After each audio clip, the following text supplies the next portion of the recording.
100 থেকে 250 বেডে উন্নীত করা, একটি বিশ্ববিদ্যালয় কায়েমের দাবি, চীন এবং বাংলাদেশের যৌথ উদ্যোগে একটা বেসরকারি মেডিকেল কলেজ এখানে নির্মাণ কার্যক্রম শুরু হয়েছিল, অদৃশ্য হাতের ইশারায় বন্ধ হয়ে গেছে। এইটা পুনরায় চালু করে তাকে পূর্ণাঙ্গ রূপ দেওয়া এবং চিনিকল পুনরায় চালু দাবি ন্যায্য। তবে বিশ্ববিদ্যালয়ের ক্ষেত্রে আমার কথা আছে। পঞ্চগড় এখন কৃষিজ উৎপাদনে বাংলাদেশের একটা শীর্ষস্থানীয় জেলা। সকালবেলা অথবা বিকালবেলা কেউ যদি পঞ্চগড় শহরে ঢুকে দেখবে সারি সারি ভারী যানবাহন, সেইগুলা সবজি তরকারি লোড করে যাওয়ার অপেক্ষায় আছে। অথচ বিভিন্ন মৌসুমে যে সমস্ত সবজি এবং তরকারি উৎপাদন হয়, শুধু সবজি তরকারি না, এখানে কিন্তু এখন অনেক দামি ফল ফলাদিও উৎপাদন হয়।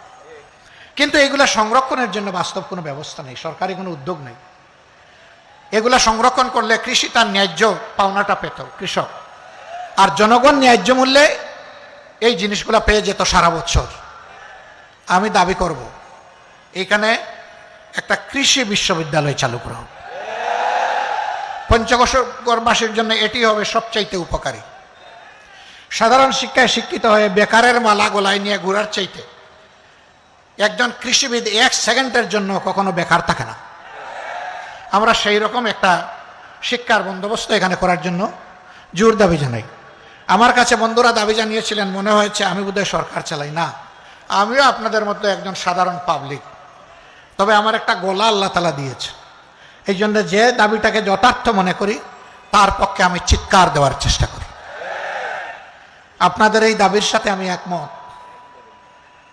এই দাবি এই সরকার কতটা পালন করতে পারবে আল্লাহ ভালো জানে, কিন্তু আপনাদেরকে কথা দিচ্ছি, এদেশের ইসলামপ্রিয় দেশপ্রেমিক জনগণের নেতৃত্বে যদি সরকার গঠন হয়, তাহলে আপনাদের দাবি হবে আমার দাবি, এবং দাবি আর উত্থাপন করতে হবে না।